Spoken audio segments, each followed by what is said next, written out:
प्रिय दर्शकों, अभी एक प्रश्न पूछा गया है सुजीत के माध्यम से कि आज के लड़के लड़की एक दूसरे से प्रेम करते हैं और कभी कभी लेकर भाग भी जाते हैं, तो क्या लड़के लड़की का यह प्रेम आध्यात्मिक है या वासनात्मक प्रेम है? तो प्रश्न बहुत अच्छा है। वर्तमान में जो घटनाएं घट रही हैं, जो वातावरण बना हुआ है, जो माहौल बना हुआ है, उसी के अनुसार यह प्रश्न है।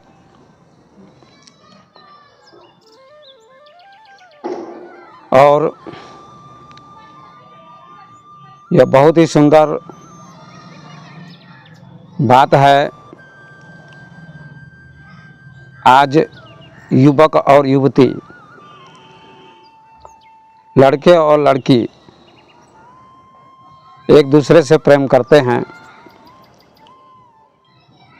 प्रेम करना अच्छी बात है, प्रेम बुरी बात नहीं है,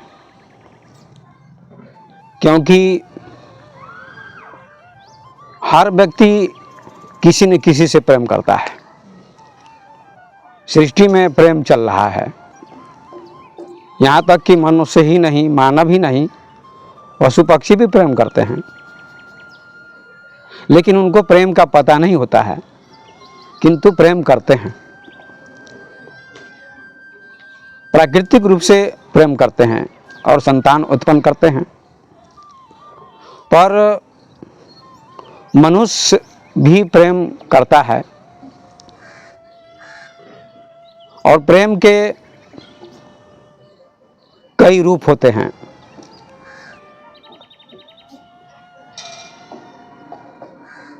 प्रेम का एक ही रूप नहीं होता है, प्रेम के कई रूप होते हैं,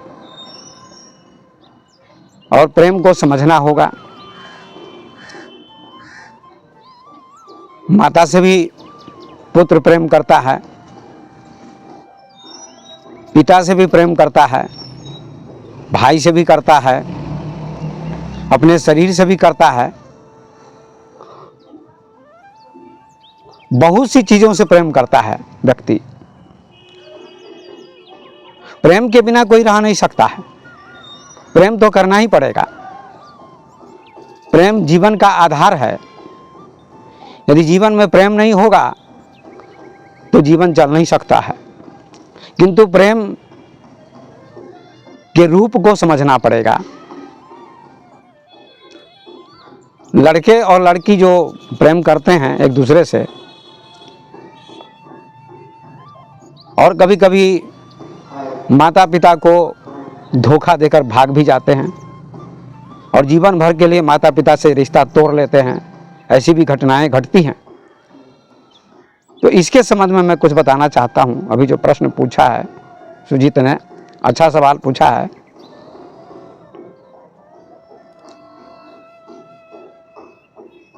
प्रेम के 3 रूप होते हैं। इन 3 रूपों को समझना बहुत जरूरी है। जो लड़के और लड़की भाग जाते हैं और कहते हैं हम प्रेम करते हैं लड़की से, लड़का कहता है, लड़की कहती है हम लड़के से प्रेम करते हैं, इसे भी समझना चाहिए। पहली तो बात, प्रेम के 3 रूप होते हैं। शरीर और शरीर का जो प्रेम होता है उसका नाम काम है। काम माने वासना। सिर्फ शरीर और शरीर का जो मिलन होता है, इस प्रेम का नाम, इसका नाम है काम। काम माने वासना। यहाँ वासना के तल पर शरीर और शरीर का मिलन होता है। ये भी प्रेम होता है, लेकिन इस प्रेम को काम कहा जाता है, वासना के नाम से जाना जाता है। शरीर और शरीर का मिलन हुआ, इसका नाम काम है। वहां प्रेम बहुत कम मात्रा में पाया जाता है।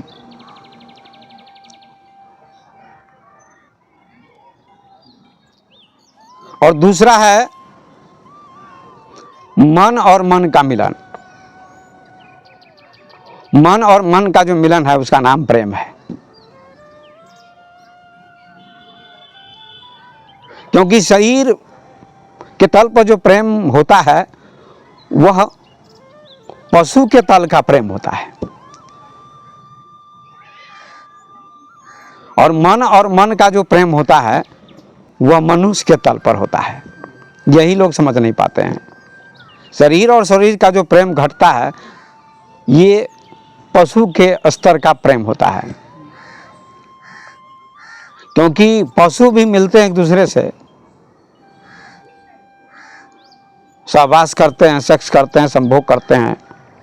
तो यह जो मिलन होता है शरीर और शरीर का, वह पशु स्तर का प्रेम होता है। चाहे मनुष्य भी क्यों ना मिले, मनुष्य का भी शरीर से शरीर का मिलन पशु स्तर का प्रेम है, इसीलिए उसको काम कहा जाता है, प्रेम नहीं कहा जाता है।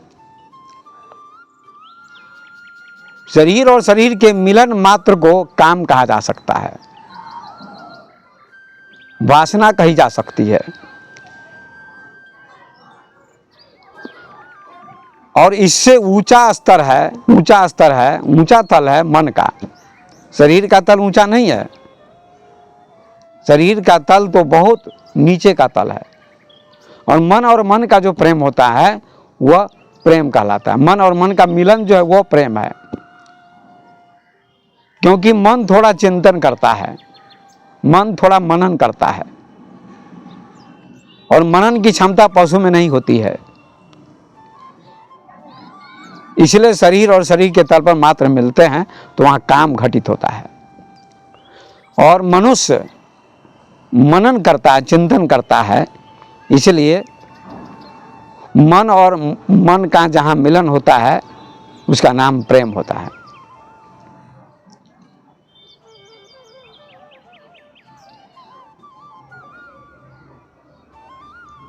और तीसरा है आत्मा और आत्मा का मिलन, उसका नाम भक्ति है। आत्मा और आत्मा के मिलन का नाम भक्ति है। ये सबसे ऊंची चीज है। शरीर और शरीर का मिलन काम है, मन और मन का मिलन प्रेम है, और आत्मा का मिलन भक्ति है। ये 3 सोपान हैं, ये 3 सीढ़ियां हैं, ये 3 तल हैं, ये 3 स्तर हैं, ये 3 लेवल हैं।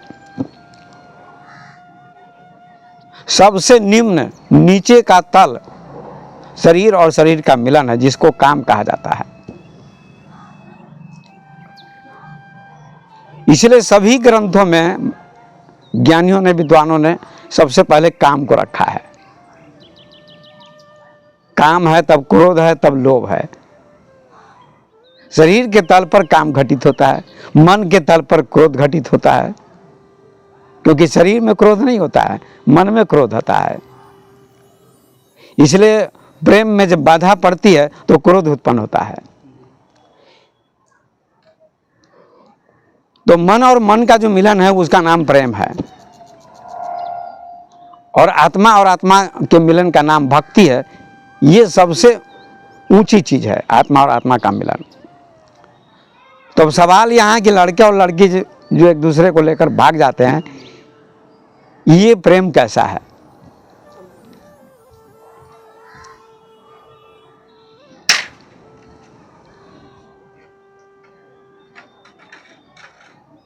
लड़के और लड़की एक दूसरे को पसंद करते हैं, प्रेम करते हैं, लेकर भाग जाते हैं, यह आध्यात्मिक प्रेम नहीं है।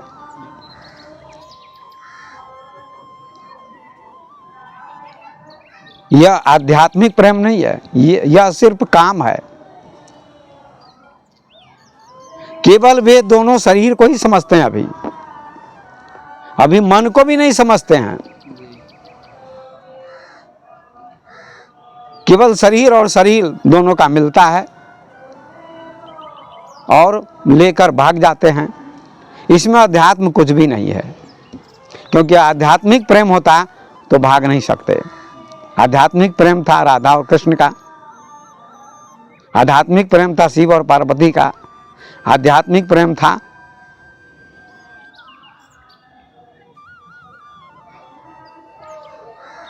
सीता और राम का। उनका प्रेम आध्यात्मिक था। क्यों? इसका मैं प्रमाण देता हूं, उदाहरण देता हूं कि राम का भी मिलन हुआ, धनुष टूटने के बाद शरीर का मिलन हुआ सीता के साथ। धनुष तोड़ा राम जी ने तो विवाह हुआ, तो शरीर से मिलन हुआ, शरीर से शरीर का मिलन हुआ। ये मिलन काम कहा जाएगा। और जनक के बाग में जो मिलन हुआ वो मन का मिलन हुआ था, वहाँ शरीर का मिलन नहीं हुआ था, मन और मन का मिलन था, इसलिए वो प्रेम था। और धनुष टूटने के बाद जो विवाह हुआ वो सिर्फ काम था, शारीरिक काम था। और बगीचे में दोनों ने एक दूसरे को पसंद किया, मन से पसंद किया, दिल से पसंद किया, वो प्रेम था, क्योंकि मन से मन का मिलन हुआ। और फिर विवाह के बाद राम को वनवास हुआ, सीता जी भी साथ गई। कितना संघर्ष आया, कितनी समस्याएं आई, लेकिन राम ने सीता को नहीं छोड़ा, सीता ने राम को नहीं छोड़ा। राम का साथ सीता ने दिया, और जब सीता का हरण हुआ तो राम ने कितना संघर्ष किया, सीता को वापस लाने में वन वन भटकना पड़ा और रावण से युद्ध करना पड़ा। तो वहाँ आत्मा का प्रेम घटित होता है। राम और सीता के जीवन में भी ये तीन प्रेम घटित होते हैं। शरीर और शरीर का जो मिलन हुआ वो धनुष टूटने के बाद, उसका नाम काम होगा, वासना होगी। और बगीचे में, पुष्प वाटिका में जो मिलन हुआ वह शरीर और शरीर का मिलन नहीं हुआ, वो मन और मन का मिलन था, हृदय और हृदय का मिलन था, दिल और दिल का मिलन था, इसलिए वहाँ प्रेम घटित हुआ। और वनवास होने के बाद राम को कठिनाइयों का सामना करना पड़ा, वन वन भटकना पड़ा, संघर्ष करना पड़ा, समस्याओं का सामना करना पड़ा। तो सीता जी ने साथ दिया वन में जाते समय, और सीता जी का हरण हो गया तो राम ने सीता को वापस लाने के लिए पूरी ताकत लगा दी, पूरी ऊर्जा लगाई, जीवन को दांव पर लगा दिया। ये आध्यात्मिक प्रेम था, आत्मा और आत्मा का मिलन। यदि आत्मा और आत्मा का मिलन नहीं होता तो एक दूसरे को छोड़ देते। आज के लड़के और लड़की, कभी कभी ऐसी घटना घटती है कि कभी क्या बराबर ऐसी घटनाएं घटती हैं। लड़का लड़की से प्रेम करता है, लोभ देता है, तो मेरे पास आओ, ये सुविधा मिलेगी, मैं तुमसे बहुत प्रेम करता हूं। लेकिन कभी कभी लड़का लड़की को मार भी देता है। तो वहाँ प्रेम कहाँ है? वहाँ तो काम है। और लड़की भी कभी कभी लड़के को लोभ देती है।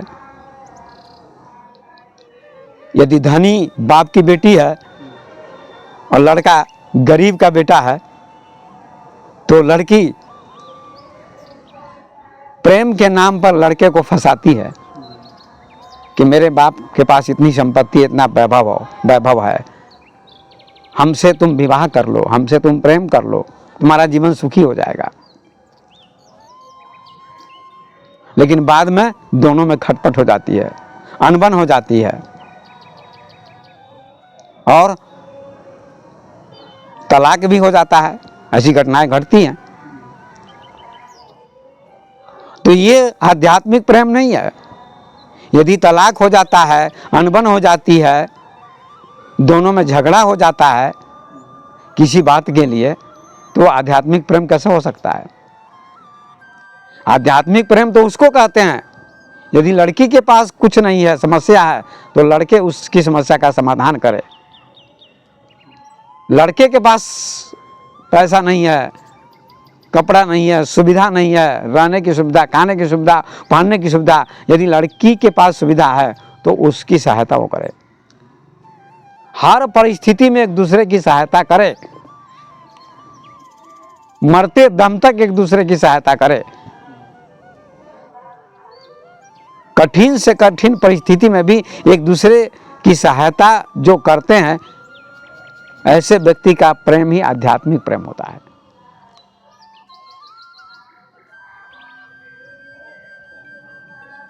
जैसे हम लैला मजनू के प्रेम को आध्यात्मिक प्रेम कह सकते हैं। ये तो शास्त्र में नहीं लिखा है, लेकिन गीता, भागवत, रामचरितमानस में प्रसंग नहीं है, लेकिन अलग से प्रसंग है। सारी दुनिया जानती है, सारा भारत जानता है कि लैला और मजनू का प्रेम बहुत अटूट संबंध था। और लैला काली की लूटी थी और मजनू उससे प्रेम करता था। मजनू गरीब का लड़का था और लैला धनी की लड़की थी, लेकिन फिर भी लैला से मजनू प्रेम करता था। और उसका, लैला का प्रेम मजनू के साथ आध्यात्मिक था, मजनू का प्रेम भी लैला के साथ आध्यात्मिक था। इसलिए कि राजा ने बुलाया और राजा कहते हैं कि मजनू तुम पागल हो गए हो, लैला काली कलूटी है, उसे प्रेम मत करो। हमारे राज दरबार में 12 सुंदर लड़कियां हैं, उनको मैं खड़ी करता हूं, उनमें से किसी को भी तुम चुन लो। 12 लड़कियां राजा ने खड़ी कर दी और मजनू को बुलाया और कहा इनमें से किसी को भी तुम चुन लो, पसंद कर लो और विवाह कर लो। लैला के पीछे पड़ने की क्या जरूरत है, वो तो काली कलूटी है। तो मजनू ने बहुत सुंदर उत्तर दिया, बहुत सुंदर उत्तर दिया, जो लड़के लड़की को ये बातें सुननी चाहिए।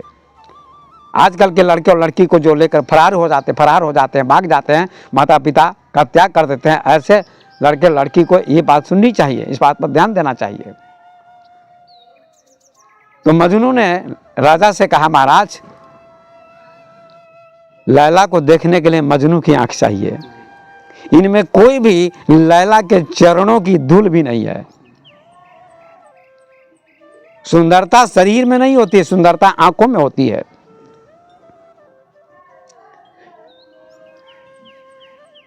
मेरे लिए लैला से सुंदर दुनिया में कोई भी नहीं है। और मजनू की बहुत पिटाई भी हुई है, बहुत सजा भी मिली है, फिर भी मजनू ने लैला का साथ नहीं छोड़ा, यहां तक कि अपना खून देने के लिए तैयार था। लैला ने पूरी तरह से उसकी परीक्षा की और परीक्षा में वो सफल हुआ मजनू। और कहा जाता है कि आज भी कहीं कोई स्थान मुझे याद नहीं है, लैला मजनू को अलग कर दिया गया, मिलने नहीं दिया गया कभी, लेकिन फिर भी एक चिन्ह है, कहीं उदाहरण है कि दोनों चिपके हुए दिखाए गए हैं एक वृक्ष में अभी भी। इसका मतलब वृक्ष में चिपके हुए नहीं, उनका प्रेम अभी भी तक चिपका हुआ है, उनका प्रेम अमर है, अटूट है। तो दोनों का प्रेम, लैला और मजनू का जो प्रेम था वो आध्यात्मिक प्रेम था। और आध्यात्मिक प्रेम में भक्ति होती है। शरीर की कैसी भी स्थिति हो, बीमार पड़ जाए शरीर पति का, तो भी पत्नी नहीं छोड़ेगी, त्याग नहीं करेगी। पति का शरीर बीमार पड़ जाए तो पत्नी नहीं छोड़ेगी, एक दूसरे का त्याग नहीं करेंगे। उसका नाम आध्यात्मिक प्रेम है। और लड़के लड़की जो भाग जाते हैं माता पिता का त्याग करके, ये क्या है, केवल शरीर का प्रेम है, वासनात्मक प्रेम है, आध्यात्मिक प्रेम बिल्कुल नहीं है। तब कोई प्रश्न करेगा तो कृष्ण ने भी तो रुक्मिणी का हरण किया था और लेकर भागे थे, लेकिन रुक्मिणी ने कृष्ण को पसंद किया था, शिशुपाल को नहीं। तो यहाँ भी तो सवाल लोग करेंगे कि लड़के लड़के एक दूसरे को पसंद करते हैं, लड़के और लड़के एक दूसरे को पसंद करते हैं। वास्तव में सही बात है, पसंद करते हैं, ये भी प्रेम है, ये बात नहीं है, लेकिन आत्मा का प्रेम नहीं है, आत्मा से आत्मा का मिलन नहीं होता। इसलिए माता पिता का त्याग देते हैं, माता पिता को त्याग देते हैं और भाग जाते हैं। माता पिता को त्यागने की ज़रूरत नहीं है। अगर आपका प्रेम है तो माता पिता को आप कहिए कि हम एक दूसरे से प्रेम करते हैं। लेकिन समाज तो फिर कभी कभी कि समाज स्वीकार नहीं करेगा, माता पिता भी स्वीकार नहीं करते, ये भी समस्या आ जाती है।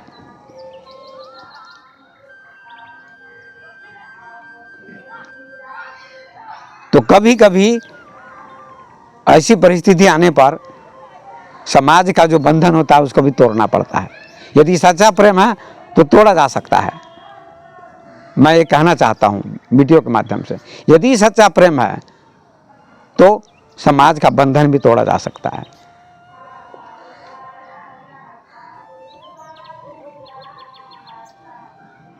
कृष्ण भगवान रुक्मिणी को लेकर भागे, लेकिन माता पिता का त्याग नहीं किया और माता पिता ने भी विरोध नहीं किया, ये भी बात है। तो माता पिता को भी समर्थन करना चाहिए। यदि ठीक प्रेम है तो माता पिता को भी समर्थन करना चाहिए, इसमें कोई दिक्कत नहीं है। लेकिन गुरुदेव, एक कहा जाता है कि जैसे दोनों प्रेम करते हो, फिर बीच में वो कहते हैं कि तुम्हारा जात नहीं मिल रहा है उसके जात से, फिर तुम्हारा शादी उससे कैसे करा दे। ये भी समाज के लोग, तो ये भी कभी कभी लड़की भी गलती करती, कभी कभी लड़का भी गलती करता है।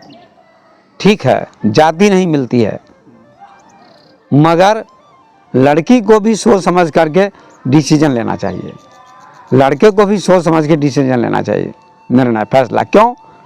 क्या ऐसा भी हो सकता है कि बाद में समस्याओं का सामना करना पड़े। लड़का कैसा है, वासना में आकर पागल होकर गलत चुनाव भी लड़की करती है, लड़का भी गलत चुनाव करता है कि इसी लड़की से हमको प्रेम करना है, इसी से विवाह करना है, इसी के साथ रहना है। कभी कभी गलत चुनाव है कि लड़का संस्कारी है या नहीं है, ये भी तो चुनाव करना पड़ेगा।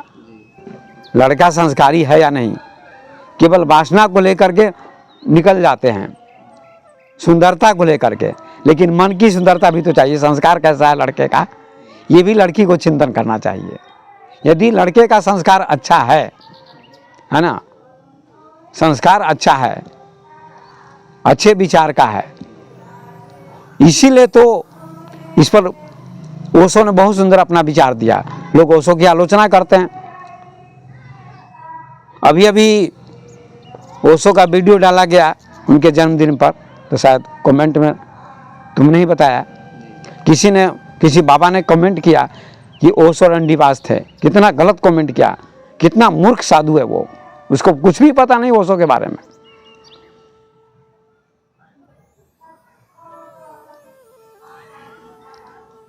ओशो ने बहुत सुंदर, इतना सुंदर किसी ने दुनिया में नहीं कहा प्रेम के संबंध में, कि यदि लड़के और लड़की को जीवन बिताना है, एक दूसरे को पसंद किया है, तो क्या करना चाहिए? एक दूसरे से परिचित हो जाना चाहिए। पहले उसके स्वभाव को देखना चाहिए, 1 वर्ष पहले, 2 वर्ष पहले, 3 वर्ष पहले।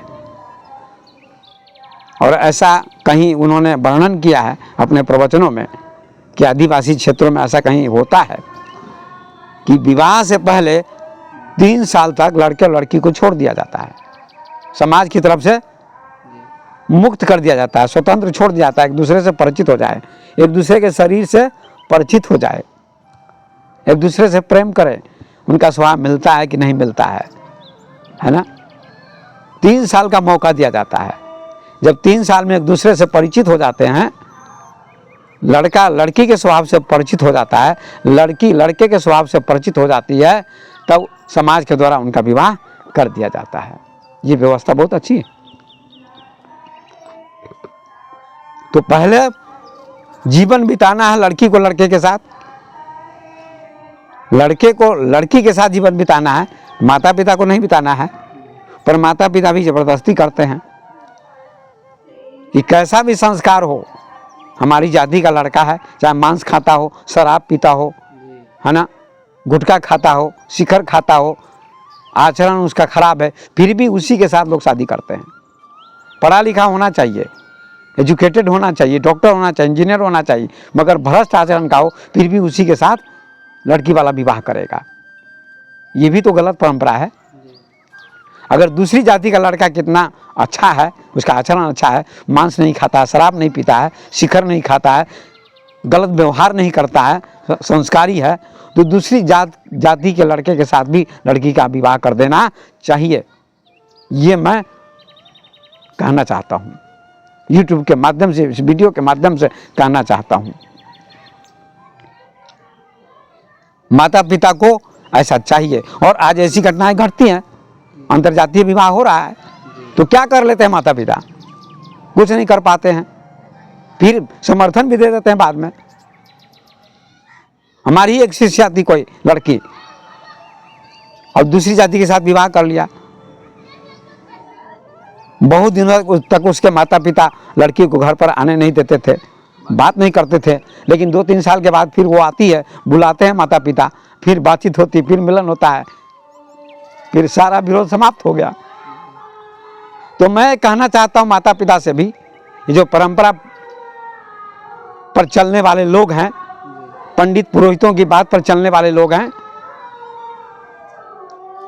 उनसे मैं निवेदन करना चाहता हूं कि यदि अच्छा लड़का है और दूसरी जाति का लड़का है, संस्कारी है, विचारवान है, योग्य है, तो उसके साथ अपनी लड़की का विवाह कर देना चाहिए, इसमें कोई भी बुराई नहीं है।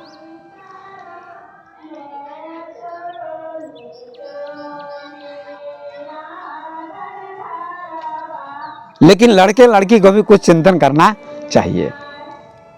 आजकल के लड़के प्रेम तो करते हैं लेकिन विचार नहीं करते हैं। विचार नहीं करते हैं, केवल वासना को लेकर के दीवाने हो जाते हैं, पागल हो जाते हैं, है ना।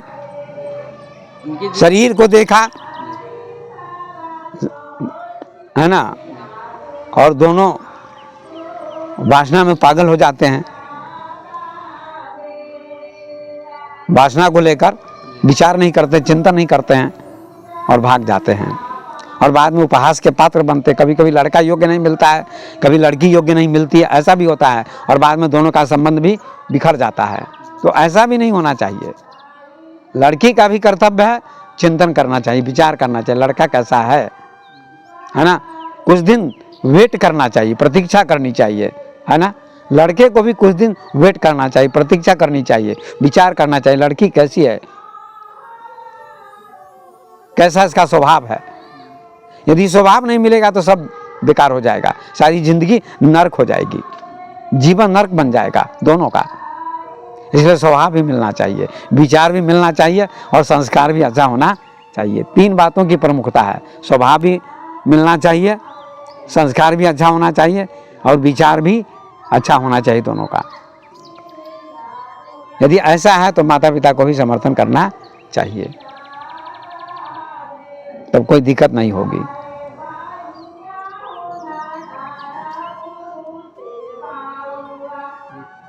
तो अब मैं अपनी वाणी को विराम देता हूं।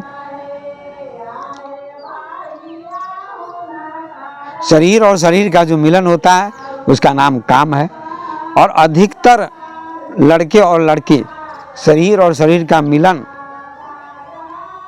जो होता है उसी तक रुक जाते हैं, आगे चिंता नहीं करते हैं।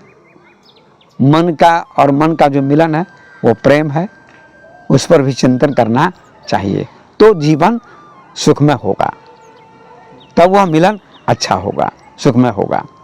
तो मन और मन के मिलन का नाम प्रेम है। और मन का मिलन भी कभी कभी खंडित हो जाता है, क्योंकि मन भी चंचल है, क्योंकि विचार तो मन में ही आता है, मन में ही उथल पुथल मस्ती है, तो दोनों का विचार कभी नहीं मिलता है, तो दोनों अलग हो जाते हैं। लेकिन आत्मा और आत्मा का जो मिलन होता है उसका नाम भक्ति है, आध्यात्मिक प्रेम है। तो आध्यात्मिक प्रेम होगा तो शरीर से भी प्रेम होगा और मन को भी समझेगा व्यक्ति। तो आध्यात्मिक प्रेम सबसे ऊंचा प्रेम है, जिसका नाम भक्ति है। तो इस प्रकार से मैंने चर्चा की, अब अपनी वाणी को मैं विराम दे रहा हूँ। इस पर आप चिंतन करें, आप लोग विचार करें, मनन करें, और वीडियो यदि पसंद आया हो तो सब्सक्राइब करें। धन्यवाद।